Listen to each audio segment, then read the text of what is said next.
We're learning lately that fact and truth-based media we thought was free isn't exactly free. We're also learning that media figures who don't bow down to the Trump agenda are at risk of being silenced. I'm Tatum, the Advocacy and Development Coordinator at Progress Texas, and we've hit an emergency low threshold of 3 months of funding remaining. If you've come to rely on our work supporting the truth and standing up for progressive ideas and actions, we need your help. If only 10% of our audience signed up as monthly contributors of at least $10 per month, we'd make our goal of funding for the next year, during which we'll be covering the all-important 2026 midterm elections and so much more. Please help Progress Texas keep going and join the fight with our summer vacation membership drive, happening now at progresstexas.org. Thank you. On day one of the first special session, Texas Republican leadership made it very clear that their number one priority is to protect politicians over people. Your state legislature is being weaponized to serve the president, not the regular people of Texas. On day one, we didn't take up flood recovery. We didn't take up public education or health care. The number one priority of our Republican-controlled Texas Senate is further gerrymandering. The president and his self-made emergency are going to cut to the front of the line. But we don't want to live in a country where one man has all the power to wake up every morning and redraw the maps and rewrite the rules. I will be voting no on all redistricting measures because this isn't good government. It's corrupt, it's bought and paid for politicians, and it's hurting my patients, my teammates, and every single one of us living in Texas. Houston State Senator Molly Cook from the Capitol yesterday after the first day of what she calls the first special session. Oy vey. It's Tuesday, July 22nd, 2025, and this is the Progress Texas Daily Dispatch rapid response on the breaking news stories Texas progressives need to know. I'm Chris Mosier. Senator Cook is right there. Texas Republicans on day one got right to their top priority, and that is keeping Donald Trump happy. And there's a sixth strategy to that. J. David Goodman at the New York Times says these MAGA lawmakers are delaying votes on flood relief legislation following the deadly July 4th flood disaster until after they push through a partisan redistricting plan aimed at gaining 5 additional GOP seats in the U.S. House of Representatives, a move designed to prevent Democrats from blocking the new maps by staging a walkout, a tactic used in past redistricting battles, as we've talked about. 48 Texas House Democrats urged Speaker Dustin Burrows in a letter yesterday to prioritize flood aid, but GOP leaders hope advancing redistricting first will make a walkout by the Dems less likely, since it would also delay flood legislation. Essentially, this is another hostage situation. Some Dems are definitely considering and talking about a walkout, but new House rules impose $500 per day fines for each member. As we've discussed, there was little certainty about whether enough of those Democrats could be counted on to participate to deny a quorum as of yesterday. I wish I could say the cynicism here is amazing, but this is the Texas Republican Party under the thrall of Donald Trump that we're talking about. This is about power. It's not about people. And this type of maneuver is unfortunately typical and predictable. Chris Tomlinson at the Houston Chronicle weighs in an op-ed today that, quote, democracy thrives or dies on how we draw political districts.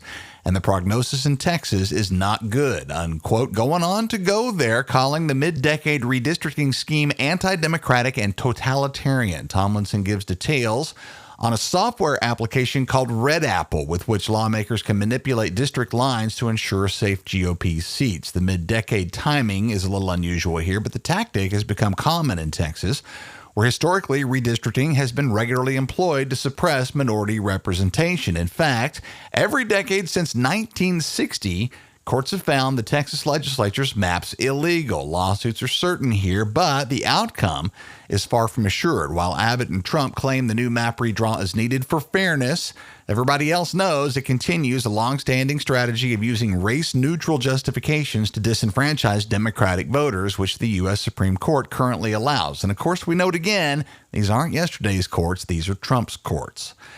More from the Houston Chronicle and James Osborne, who takes a look at the Democratic lawmakers likely targeted in this move by Trump and the Texas GOP. Top of the list is Henry Cuellar, whose positions on reproductive rights and gun safety and immigration and healthcare and LGBTQ plus rights and more might have most Texas progressives less than concerned about bidding him adieu, but being replaced by a MAGA loyalist would certainly not be any improvement. Strengthening GOP presence in District 28 would likely weaken neighboring Republicans Tony Gonzalez and Monica de la Cruz, who won their 2024 runs with 60 and just over 57% of the vote, respectively. Vicente Gonzalez is next on this list. Centrist, but definitely more progressive than Cuellar is. Not that that's a tall task. Gonzalez squeaked by the better-financed Republican challenger Mayra Flores last year. He's vulnerable. But that might be another hit against Monica de la Cruz and fellow neighbor Republican Michael Cloud, whose 32-point victory last year provides plenty of leftovers. Congresswoman Lizzie Fletcher's District 7 is likely, which could up the competition for nearby Republicans Troy Nehls and Wesley Hunt, who are both very safe with votes to spare. Both of them won by over 20 points last time. In all of those cases, the Republicans have plenty of room to maneuver, so a redraw is likely to work. Up in DFW, however, newly elected Congresswoman Julie Johnson, the first openly gay member of Congress from Texas. She's a target as well, but a much riskier one for Trump. Drawing more Republican voters into Johnson's district could leave the GOP incumbent surrounding her in a tricky spot. That includes Beth Van Dyne in District 24, which has one of the highest percentages of Democratic voters of any GOP-controlled district in Texas. Only Tony Gonzalez has more. And fellow Republican Johnson neighbors Keith Self and Pat Fallon have a lot of Dems hanging around in their districts as well. Should the GOP roll the dice against Julie Johnson, that's going to be a fierce battleground up there next year. By the way, any maps that you've seen so far floating around the interwebs are very likely not the maps that will eventually make it to a vote. Gwen Howerton, also at the Houston Chronicle, says one map that went viral over the weekend was literally just made by some guy. We'll pay attention to this. Progress Texas will only share maps that we have confirmed to be under legitimate consideration. Oh, and Dahlkamp at the Texas Tribune reminds us that this whole redistricting thing is being pushed by Donald Trump for the benefit of Donald Trump, as the Texas GOP, including Governor Greg Abbott, didn't have any interest in the idea as recently as the regular session, which just wrapped up 7 weeks ago. Dahlkamp says Abbott was resistant partly because Republicans in Congress were hesitant, until a call from Trump himself changed the governor's mind. The stakes are high for Trump here. Should Republicans lose control of the U.S. House in next year's midterms, Trump's agenda would largely be dead in the water, and his remaining 2 lame duck years in the White House would almost certainly feature a constant barrage of Democratic-led investigations into his first 2 years and beyond. Sounds fun. Back to the flooding issue, now held hostage for this desperate Trump power grab. The fact is, even absent this order from the dear leader to stack the deck, Texas Republican lawmakers appear not to have given 2 shits about protecting the people in the Guadalupe River Valley. Lexi Churchill and Lomi Creel, in a joint piece between the Trib and ProPublica, say that back in 2017, after Hurricane Harvey had blasted the Texas coast and killed over 80 Texans, a massive effort was undertaken to identify flood risk areas across the state and come up with mitigation plans. It took several years to complete and was released last year, only to be ignored by the legislature in favor of the battles over private school vouchers and property tax cuts. Meanwhile, at least 3 bills that would have supported outdoor alert systems in areas of flood danger failed to pass. They didn't care then, and they sure don't appear to care now.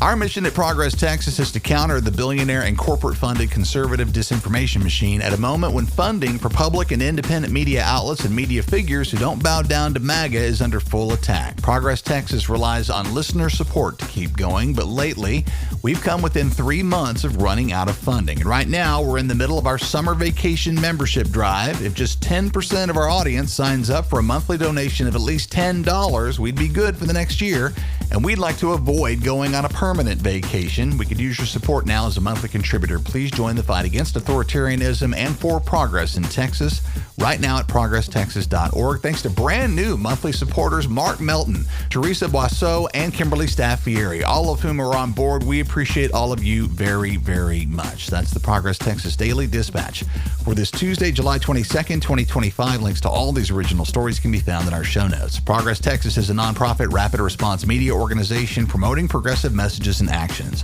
While campaigns come and go, we're the permanent home for progressive media and action in the Lone Star State. I'm Chris Mosier. Thanks for listening. Have a great day. We'll see you again tomorrow morning.